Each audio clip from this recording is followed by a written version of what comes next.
Alléluia. Que le ciel soit ouvert à notre faveur. Amen.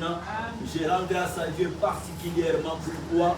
Parce que c'est lui qui est Adonai, c'est lui qui a créé, c'est lui qui est le chef de notre église. Alléluia.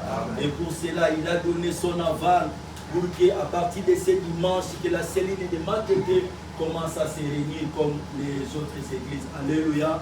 Zamba Pamoula Pebasala Nzambe, qui nous ont voulu de pouvoir nous tenir debout en ce premier dimanche, afin de parler de la part de Dieu.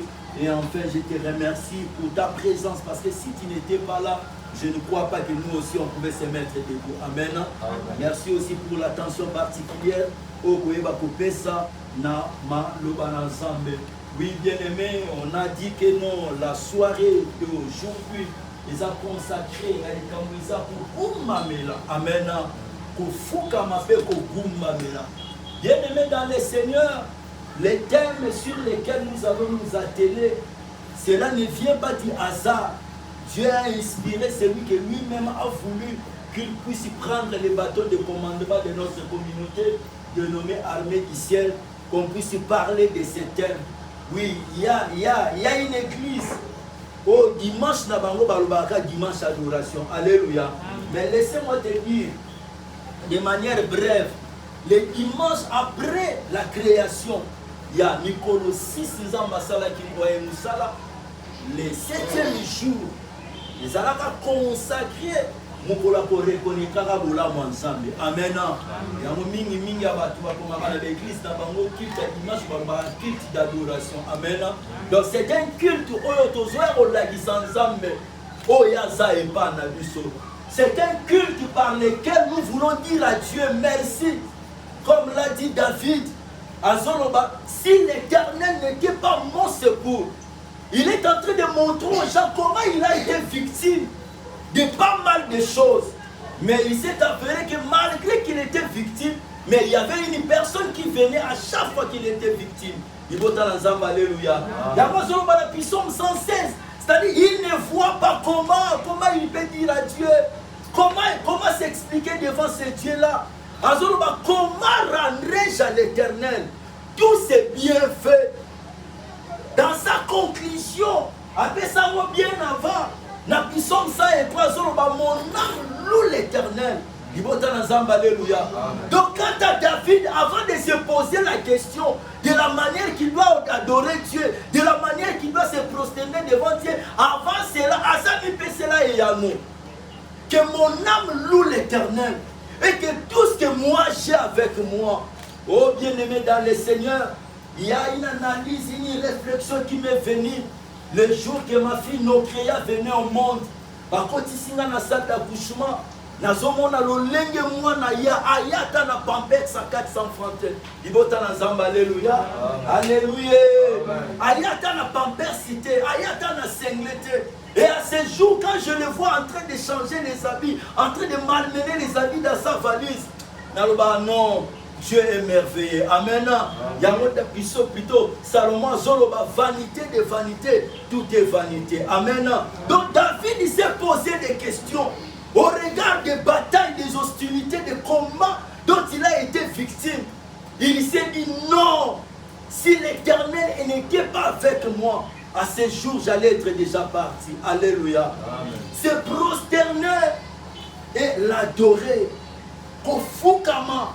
Peko Gumba Melaye, Zamba Pambolayo, parce que il a eu à faire beaucoup de choses.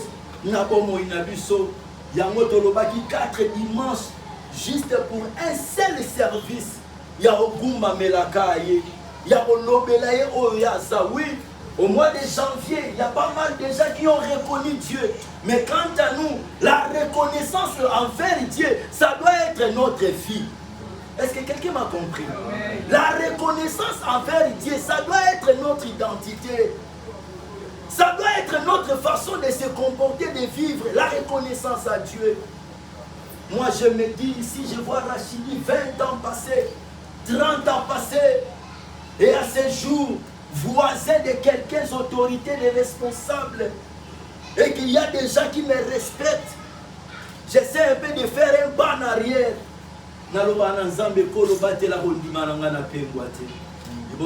Alléluia. Parce que tout cela ne vient pas de mes études, ne me proviennent pas de ma force, ne me proviennent pas de mes parents. Il y a une raison pour laquelle ton père et ta mère peuvent t'abandonner. Mais moi qui t'ai voulu jusqu'à 2026, je ne t'abandonnerai jamais. C'est celui-là qu'on appelle l'ami fidèle. Azolobana proverbe, l'ami fidèle aime à tout temps. Alléluia. Moninga malam alinga nangonga nyonso. Mais oh yabiso l'amitié ça s'arrête. Il y a ces circonstances, ces situations et ça n'a rien bolingo ça la nini. Et les maïs comme à côté pas comme à ba réserve. Wana bolingo na biso batu. Mais celui que nous voulons nous prosterner pendant quelques minutes ce soir, il nous aime de la manière que nous sommes. Il y a une phrase, il y a un déromoura zoyema. Vous m'excuserez pour les termes si ça va sonner mal, mais je compte les dire tel que le frère l'a dit dans ses chansons. Alléluia. Et dans ce moment, il y a un chiluba, mais il y a un zamabele ou elembaka comme Mélissaté. C'est Mike Kalamba qui a chanté une chanson pareille. Il y a un zamba, alléluia. Atana zongelio na binse quoi au robo yangate. Il y a un zamba, alléluia. Il n'y a pas une personne qui nous supporte tel que nous sommes. Il n'y a pas une personne qui manifeste sa compassion. Et pas Nabi Sorole Kanzam. Je vois une phrase d'un défunt serviteur de Dieu qui a dit: l'homme qui ne sait voir les cœurs condamne. Mais toi qui vis au-dedans de nous, tu ne sais que compatir. Nous sommes prêts à condamner. Mais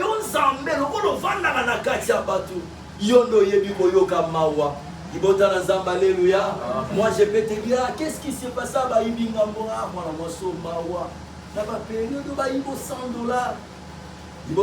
Alléluia.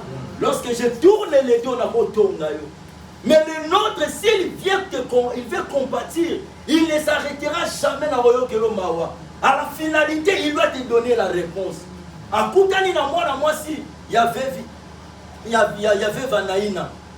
Avec sa préoccupation, parce que la Bible nous dit émis de compassion. Mais il ne s'est pas s'arrêter dans le Mawa. Il a pu donner la solution. Alléluia. Raison pour laquelle nous sommes dans l'obligation à Kokumba Melaye. Nous sommes dans l'obligation. Faiblesse c'est ça dans mon souli. Malgré fatigue, malgré. Mais je ne peux pas céder. Je ne peux pas me laisser. Raison pour laquelle un jour je l'ai dit en Chili. Bible Zorobana proverbe pour un morceau de pain. L'homme se livre au péché. Alléluia. Liba ya mobi maté. Pour moi, été nya liba. Mutazaro mikaba. Mutazaro mitika. Pour moi, gloire. Parfois, c'est pas tout pam. So meki na olimu isayo. Ah, baku ya pape baloba yango. Bangwande pe baloba yango. Pour lelo ezaba yo. Qui le sait? Après 2028, quel est ce régime qui viendra? Alléluia. Que Dieu puisse nous aider. Bien-aimé dans le Seigneur, je suis en train de méditer cette parole-là où Dieu a inspiré son serviteur. Les gens qui étaient venus pour adorer, se prosterner, il avait un statut de mages, des gens sages, qui savent faire la part des choses. Mais qui leur avait dit, vous ne pouvez pas vous prosterner devant la personne qui était devant vous? Alléluia. C'est là où j'ai aimé un peu nous réveiller. Mon canal Exode, chapitre 20, c'est là où nous commençons notre exhortation. Exode, chapitre 20. Deuxième verset. Si vous commencez par le premier verset et puis deuxième verset, c'est là où nous allons nous arrêter. Amen. Alors Dieu prononçant toutes ces paroles en disant Je suis l'Éternel, ton Dieu, naza Yahweh nzambe na yo qui te fait sortir du pays de l'Égypte, oyo azobimisa yo na mboka ya de Egypte la maison des servitudes. na ndaku ya kiboumbu. Amen. Tokovanda na biso tobeteli nzambe na biso maboko. Je voulais donner une instruction à son peuple, à l'Israël, parce que est-ce que quelqu'un le croit? Oza spécial ibosa nzambe oza lokola batu nyonso te nzamba pamboye parce qu'on est ensemble avec toi. Alléluia. Okokani na mutu te, même si vous êtes des jumeaux jumelles, mais sachez-le, quand je parle de la particularité mutu na mutaza na makamuna ye touti libumu moko mais to vivre lolenge moko te. Est-ce que quelqu'un me comprend? Nzamba bandi ko lobela peuple né Israël, c'est moi qui t'ai fait sortir de la maison des servitudes. Quelle a été cette inscription, bien-aimé, à la lecture? Tu peux nous aider. Alobina Bangoni. Tu n'auras pas d'autre Dieu Liboso nango kozala na nzambe mususu te. devant ta face. Libota na nzambe, alléluia. Kita. Tu ne te feras point d'image taillée, Okoyeba kosala pe ba image te ba bililingi te. ni de représentation quelconque des choses qui sont en haut dans les cieux, qui sont en bas sur la terre. Na biloko nyonso eza likolo pe na se ya mabele okoki kosala une représentation quelconque te, c'est-à-dire un ekeko te okosala ngo te. Il ne postera point devant elle. Okoyeba kofukama liboso nango te. Libota na nzambe, alléluia. Alléluia. Cette interdiction dont les mages ont appliqué dans le Nouveau Testament et banda nango banda kala. Amen. Que bazana mutu musu te bako gumba mela. Raison pour laquelle, merci Adonai, je vois cet homme de Mardoché dans Mukanda Esther. Il y avait un homme qu'on appelait Aman. Tout le monde fléchissait devant lui. Tout le monde s'accroupissait. Tout le monde était dans l'obligation devant Aman. Il faut se prosterner. Alléluia. Amen. Mais il y avait un homme qui s'est décidé, moi je ne céderai jamais. Loba n'a pas parlé, moi je ne céderai jamais. Loba, moi je ne céderai jamais. Ezala basi, je ne céderai jamais. Ezala bozanga, ezala kufa, ezala bozanga misolo. Moi je ne céderai jamais. Il faut rester constante. Alléluia. Cet homme au nom de Mardoché, vivant dans un pays étranger, mais il n'a pas vu la mort, la souffrance, la peine et la condamnation qui était devant lui. Il voyait beaucoup plus la crainte de Dieu. Alléluia.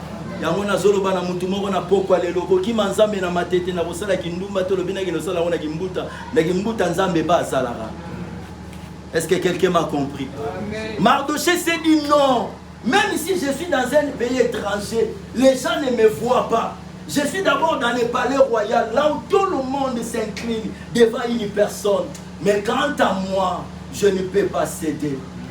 Je ne peux pas m'incliner devant une telle personne. Et que là, c'est ce qui révoltait de temps à autre Aman. Alléluia. Ne pas se prosterner devant les humains. Kokumba mela mutu. Pona musala, pona mbongo. Luzi mutu wana komi nsambe. Ye muta osala ngana sala. Nana yebisio. Muta osala ngana sala kota mabele. Est-ce que yo kangote? Yanzabe tolobi gloire au Seigneur. Bible solo banini na mukanda ndeko tangi. Tu ne peux pas te fabriquer une image. Un statut, moi loko moko boye, obanda ko gumba melango, obanda ko zwango loko la nzambe na yo. Pourquoi nzamba azobanga azoboya yango plutôt? Na sia mukanda nde ko tanga Bible solo ba je suis un Dieu jaloux. Il ne partage pas sa gloire avec une autre personne. C'est que Dieu se conserve c'est sa gloire. Yanga solo ba na Proverbe 26, la gloire de Dieu c'est de cacher les choses. Tu peux faire la théologie, mais boyer dans ça, mais pas nous ça. Est-ce que quelqu'un comprend? Amen. Église. Mais c'est que Dieu donne aux autres, mais toi tu ne l'auras pas. Alléluia. Ne pas se prosterner, c'est là où a commencé le problème. Mukanda tozo vendre la malakisi na biso, eza mukanda Matthieu chapitre nangote. Il y a un type de personnes, genre de personnes dénommées les mages. Ils ont entendu, ils ont reçu un message. Matthieu chapitre 2, verset 1 à 2, 11e verset. Amen. Jésus est né à Bethléem. Yesu abotami na mboka Bethléem. Na mboka Judée. Batama yele bauti na ngambo mosusu ba ye. Wapi mokonzi ya Bayuda. Qui vient de naître. Oya yebi na kobota. Quand nous avons visé sur son étoile. Biso to moni minzoto na ye. Et nous sommes venus pour la gloire. Yango to eko kumba mela ye libota na nzamba lelo. Amen. Beteli le balanzambe maboko bakasi. Ce que j'ai aimé c'est quoi? Eva balobi bango bamona Jésus te. Alléluia. Ils n'ont pas vu Jésus, mais ils ont vu les étoiles. Oh, à ces jours, il y a des cieux là qu'on est en train de combattre par rapport à l'étoile. Amen. Est-ce que tout le monde comprend? Amen. Alléluia. Ils n'ont pas vu Jésus. Ils ont appris qu'il y aura naissance. Mais maintenant, maman n'y a mon côté les concernés, mais ils ont vu les étoiles. Or, les longs années de Kinshasa, de l'Obarada, Joana Mami, Bazo Bundissé, pour l'étoile. Il y a même un thème que j'ai rencontré, un homme de Dieu en train de développer quelque part un jour, la guerre des étoiles. Amen. Bitumba ya baminzoto. Yango tango so yebi nzambe mi batela parce que yebo nzamba ti katikati na yote. Moi je confirme que nous avons vu l'étoile qui témoigne que moi na mobali wana ye. Mais ce que nous sommes venus faire, ezaki juste kozongi cela et le kum. Amen.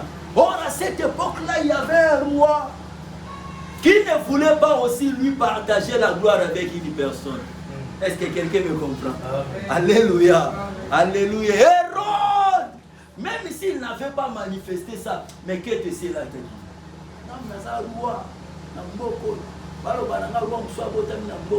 Et aussi mbate. Alléluia.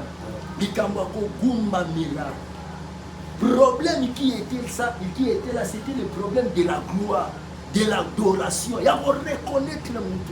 Il y a on appelle bana mibale pelé le na mama nzambe ba koti bonganga. Pourquoi? Pour ba mona bango.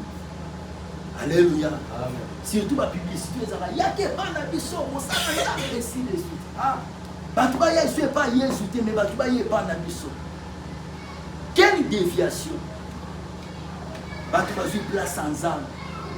Nous avons passé les grâces et nous avons dit que nous avons dit que alléluia, amen. Nous avons dit que l'église est belle, nous avons dit que nous n'avons pas pasteur Makapu, assemblée de l'Inga la Piki. Pasteur Yohane.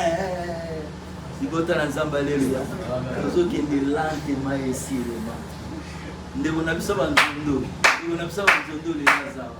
vous savez, Bible est la colère de Dieu est lente, mais elle est là. Kanda nzambe eza na bopete nyonso mais eza ni kozala te. Est-ce que quelqu'un me comprend? Ba tout à batolo na ville à Kinshasa, ba simba ville à Kinshasa. Ba kino pe ba lubi ba cha Kinshasa. Na mutu kilo à Kinshasa. Kilo à Kinshasa. Ba ser mo ba yanga na Kinshasa. Na loye. Azala ki sekte. Azala ki sera ba ser mo ba makoba. Les enfants, on va nous rappeler. Kinshasa, point final. Oui, ma mère disait, Kinshasa va s'en aller. Quel que soit ce que toi tu es, tu peux être, tu peux devenir. Mais qu'est-ce que Kinshasa? Alléluia. Kinshasa va s'en aller. Kinshasa, tu as un héroïne de la route. Bah, qui dit saute, yo moro bosungula pour salini. Alléluia. Les questions plutôt. Vous allez coloniser les gloire. La question voulais-je dire. Donc Hérode voyait que non, lui qui était le détenteur de la gloire et qu'une autre personne apparaisse pour récupérer ça. Alors oui, jamais. Nous sommes botani. Yende mokonzi abaluda ngate. Et puis bino boye bokende kokumba melaye. Verset numéro 11. Il rentrait dans la maison, puis les petits enfants. L'étoile les a guidés. Et l'adorèrent. Ils ouvrent ensuite leur trésor.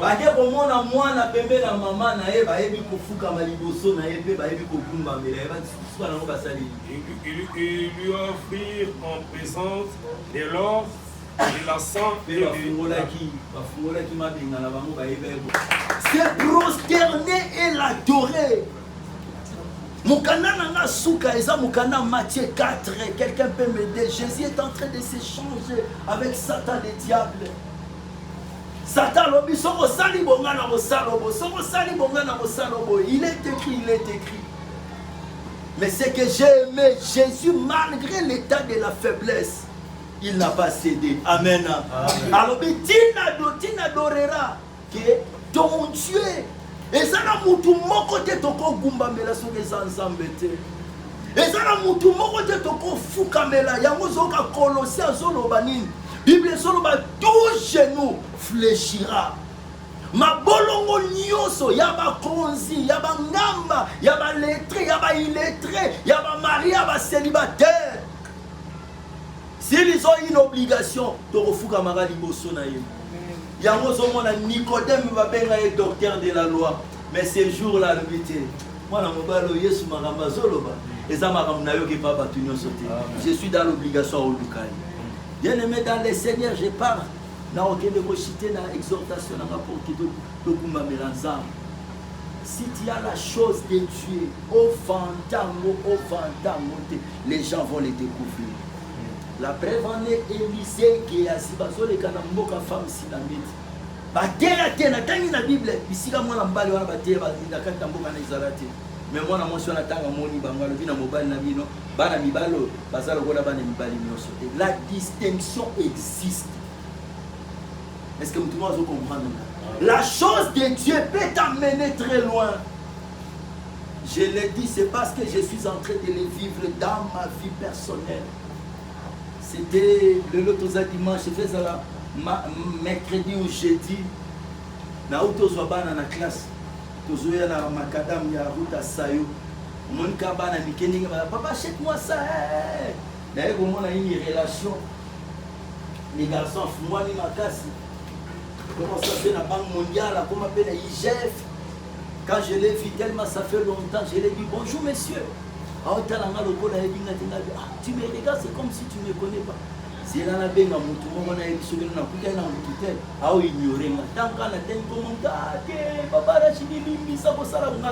j'appelle cet homme-là, ses comportements affichés par oh, t'es vieux,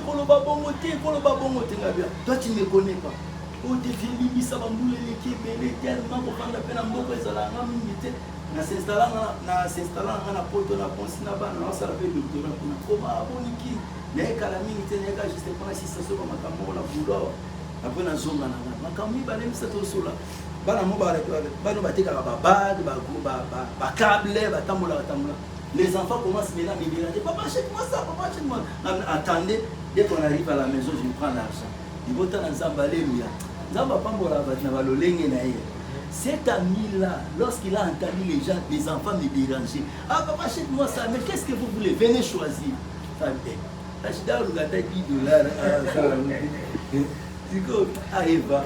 Ah non, tout ça maintenant, tout ça, tout ça, mon ma crache, il m'a dit ça. Alléluia. Hein? Garçon, Talia, j'ai réalisé que non, les billets qu'il rencontrait, ils avaient un gros billet. Hier, billet à Souga, on peut savoir, $50. Il faut t'entendre, alléluia. Na 13 heures, on s'en a non là. Oh, quand ça coûte tout, na obimandé, alléluia. Non, c'est là où j'ai dit, ma chimène, Bible consacrée, les enfants sont une bénédiction. Quand nous sommes dans un moko, nous sommes dans la situation. Papa, j'ai des resécatés. Julien a obéngala. Merci à obéngala. Jason, je vais vous chasser. Je vais rester avec Joanne. Alléluia. C'est là où j'ai réalisé que non, les enfants sont une bénédiction. Mon tata nabo qui m'a vendu. Mais le dérangement là, bango écoute un signal à mutatel na bapoche. Si la on luka na c'est la $100. Mais le rôle en Babylone on va te gagner 5 000, 3 000, abimisa $100 pour le à 3 000 et aussi mbati. Yango na tala aluki eva aluki. mutu no liboso na ta $5 na position na mutalu abi no grand frère na osokolisa siko tala mutu go ya osokolisa tala siko mutu go ya osokolisa libosa cardinal malula wana na sayo tala siko mutu ka mwana mbala osokolisa mazalaki awa loba nzambe epesaka mbongo ozokela mosoni kwande naso na osinga nzambe makambo aloba mana nzambe epesaka mbongo alleluya aza koya mutu wana te enami kabaraki madi paster aokamba priere bisiko mutu na minute oyo asenga nzambe wana kuna nzambe nga naza na posa $100,000 naza na makambo epele nzambe epesanga $50,000 nzambe epesanga lupangu nga naza na posa bana kende kokanga na Canada yo lobaki tokozala mutu mokila te. Il y avait un monsieur qui était à côté d'un voisin ntango ye azomi kosambela nzambe ayokaka voisin azoloba nzambe epesanga $150 nzambe epesanga $150. Frère à la kati pour prier. Si bien à l'eau. Abimissé les bandes d'église. Abi ça $50. On va sur notre place. Alléluia. Donc c'est qui, mais moi j'ai retenu quelque chose. La personne où nous voulons nous adresser à lui. Alléluia. C'est celui-là qui vit les autres en Corinthiens. Il s'est fait pauvre. Il s'est fait pauvre. Alléluia. Oh madame Nangatali, quotidiennement la Liga, nous payons ici $400 sur 3 matelas à bas. Vous avez venu na taxi,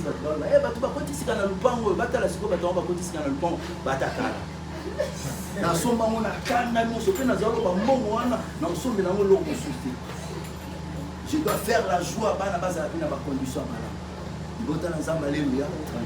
Ce qui est impossible aux hommes, c'est impossible à Dieu. J'ai dit à un homme, à un camarade, il a dit, au moins, ceux qui un mois mobimba, ceux qui 2 mois, auquel la cabinet, tu n'as même pas eu $50. En dehors, il y a pas pour moi, a aujourd'hui $50. Mais moi, à la maison, un mois aussi là, j'ai fait entrer à peu près $700. Mais là, ça, je ne suis pas allé au cabinet, mais il y a un téléphone. Il y a un lettre, il faut que ça ait $250. Service, il faut que ça ait $100 ou $300. Je l'ai fait à la maison. Mais toi, tu es allé au cabinet pendant 1 mois. Aujourd'hui, $50 aujourd'hui. Na bengi unga bio za olo bamkono za mpia bayaka vanda sala lettre wana mtu wana zozela sala lettre wana na suka na mpela re $50. Basta weza $50 ibota na zamba alleluia. Les bonheurs et la grâce nous accompagnent. Il faut chercher Dieu dans sa profondeur. Ce n'est pas un être humain. Alléluia. Même si ça ne tient pas, même si ça bouge, mon rédempteur, il s'élèvera toujours. Attends le lingo bandila qui 2026, mais si tu dois t'agenouiller, prendre un temps, d'abord on a l'ensemble de la résulté, on a comment on va au bon de parce que c'est le supérieur qui bénit l'inférieur. Par rapport à lui, c'est moi qui dépends de lui. Je dois faire un échange de mots avec lui. Pourquoi? C'est toi. Quand tu as un mot,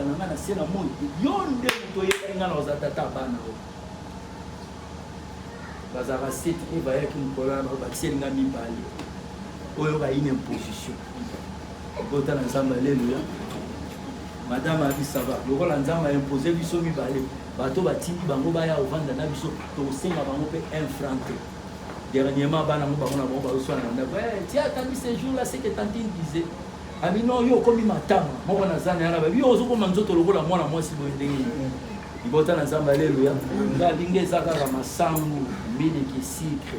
Na tongo ba beliti ba outi classe poto na 15h balo ba kolia avant bala la poto. C'est ça mon secret. Yango zo mona bana bazo koma. Ibota na zamba alleluia. Oh la grâce de Dieu est disponible. Nzamba ko sakate. Décide-toi Seigneur. Moi, en mars, j'étais supplié, je me suis prosterné, mais cette fois-ci, je dois me prosterner avec des dimensions différentes. Ogumba meli batu nyonso. Mais batango à la fin des comptes, ils n'ont pas répondu.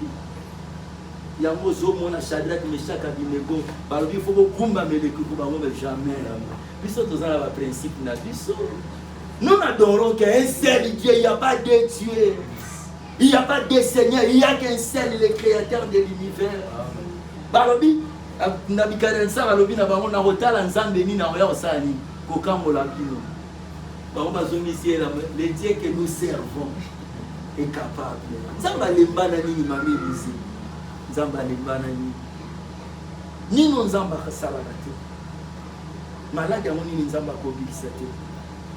Situation oumeli ngai na onde tozomona situation mais kolo mokili ayebelo wazozela na sima situation azolo banini pona Lazare azolo ba kufa o eza po ati liwe koma pona gloire individu il y a de ces situations que Dieu veut se glorifier au travers de ces situations. Ne sois pas pressé. Il y a aussi qui nous oui, tu peux demander service, prière et pas mon tour, mais ne déborde pas. Ne te déplace pas avant que l'heure arrive. Vous vous souviendrez de l'histoire de cet homme qui quitta Jérusalem pour Jéricho. Là, c'est dans le livre de Luc. Or, Jérusalem, Jéri veut dire ville. Salem veut dire paix. Ville de paix. Jéricho, ville à l'Oyenge. Tu quittes Dieu. Parce que pour nous, le besoin est là. Ok, n'est pas nani. Amen. Se prosterner pour l'adorer. Hérode jalousie. Et l'a dit, jamais je peux partager la gloire avec une autre personne. Les mages, là où ils sont allés, lorsqu'ils ont vu Jésus, ils se sont prosternés. Oui, nous avons vu la personne qui a été destinée pour le salut.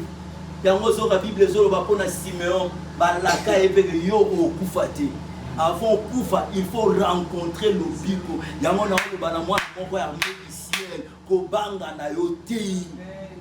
Même si la famille t'a dit que non, c'est fini pour toi, la personne qui te parle a commencé à faire d'autres personnes peur. J'ai des amis qui parlent de moi jusqu'à ces jours. Rachidi parent, Rachidi Moussala Malam Ezati, on m'a dit qu'en plus au Tanga na miracle, Pelelo comme il a qualité avocat. Ah mon cher, tu dois nous dire ton secret. La vie secret, monsieur Césati. Vous priez, moi aussi je prie. Mais le problème est en beau.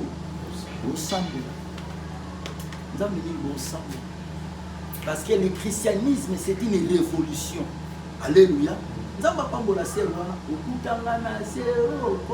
C'est-à-dire le christianisme va te faire déplacer de là où tu es pour aller dans un autre lieu. Yo bano tout à comment tu vas prier, il y a 5 jours, une semaine à sec. Qu'est-ce que tu as de spécial? Parce que le christianisme inspire. C'est-à-dire, est-il Karabatu. Mais quant à toi, il n'y a rien de bon. Décide-toi. C'est prosterner Kogumba Mela. Ton cœur va s'incliner devant la parole de Dieu. Baby Bebou Nayo, il fait binissa. Maloba Malam au point que c'est fini sans ans. Il y a un Bible Zoroba. L'heure vient et elle est déjà venue où les vrais adorateurs adoreront le Père en esprit. Moi, mi balé baloba ces années. Est-ce que moi et toi nous avons la vérité? C'est ça le problème. Après ça, tu es dans Oyoka. Même Élisée, tu vas au baba Gumba Melanzam, mais bazo Gumba Melenetani. Na mobali ya batozo gérer. Hein? Mon bon mozo c'est là tu fier au sommet là au téléphone iPhone. Ya mobala ya na yo. Après ça yo normalement. J'ai rencontré une personne qui me dit ah pasteur, j'ai été l'avocat et quand même qui n'a l'académie des beaux-arts. Elle dit papa, tant que cela on a pris la maman m'a cambré, c'est tout ma engagement. Moi si na vivre na famille bi makamnyoso. Mais mon kolo moko koye, moi discussion comme que bona formula sac à moi moi si. Et va $10,000. Na tuni a commis na nguma ou bien ni na bato betaye wa non Mbongo uta pas mbala grande sœur. Mbala grande sœur na bango koma ozala la sima. Mbongo ana pesa ki kwa salela ki vidéo ani. Yomo ebi, yango confrère, on a bien mon confrère. Mbongo ndia. Tanga saleli mon frère na mbala sœur na vidéo ani. Isali soki ba. Lobi na ma velo katini. Bota na zamba alléluia. Je ne vois pas ce qu'on a récupéré na 10 000 balles wana na beta pecho na pe. Bota na zamba alléluia. Abimeli lo sotali via mwana mwasi misérable. Misérable. Singa vous zela il ne peut pas fiancer na ngana zana si tu peux me permettre na kabila ka mwana mwasi wana sambo. Bota na zamba alléluia. Vie appréciée. Amen. Pourquoi le bien-aimé Jésus étant dans les chaînes, abattu, fatigué, mais il n'a pas cédé. Amen. Alors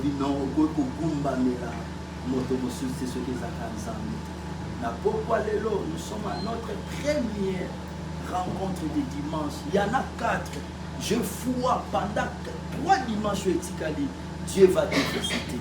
Il va te visiter si réellement tu sauras te prosterner convenablement. Alléluia. Phrase nanga suka na uto lobawa. L'air vient, elle est déjà venue pour les vrais adorateurs. Adoreront le Père en esprit. Moya suka, c'est ça. Oyokali, le haut, bas. La vérité. Papa Mato na koyoka. Totele ni.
Yango na ye pa na yo mokonza milimo, yango na ye pa na yo ebomba melo, na lolenga koswanisa o ba oswanisa nga, na lolenga mangala mazokatela nga Seigneur, na lolenga kobokola ba nakosenga na yo makasi, nakosenga na yo makasi, yawe pesanga makasi kolo, yawe na longa bitumbo yo papa na lola, yawe na mokonzi na milimo, oya pesa samiso na makasi, oya longisanga Seigneur notre Dieu Daniel, yawe na zoni misama, na pokwa lelo, yonde moyo kilo samba.